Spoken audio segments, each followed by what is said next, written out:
আসসালামু আলাইকুম ওরহমতুল্লাহি ওবরাকাতুহু। আজকে আমরা আরেক নতুন ব্লগে হাজির হলাম। আজকে আমরা রান্না করে দেখাবো পটল দিয়ে, আলু দিয়ে, মাছ দিয়ে। এর জন্য মাছটাকে সুন্দর করে ধুয়ে নিয়েছি, প্রথমে পিস পিস করে কেটেও নিয়েছি। তারপরে আমরা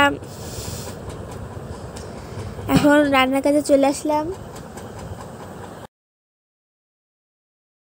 পেঁয়াজ, কাঁচামরিচ, চিংড়ি মাছ দিয়ে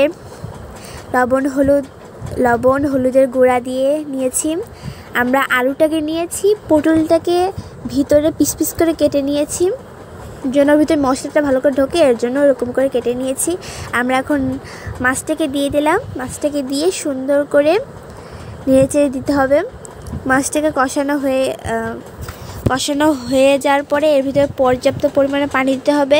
পানিটা শুকিয়ে গেলে, মানে মাছটাকে কষানো হয়ে গেলে এর ভিতরে পটল এবং আলুটাকে দিয়ে দিতে হবে।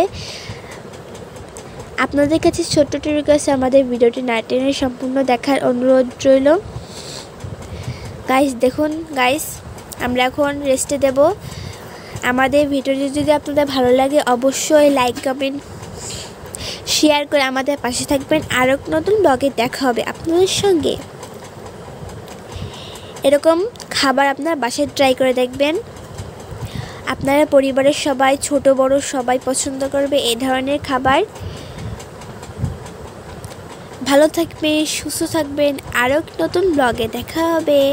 আসসালামু আলাইকুম ওরহমতুল্লাহি ওবরাকাতুহু।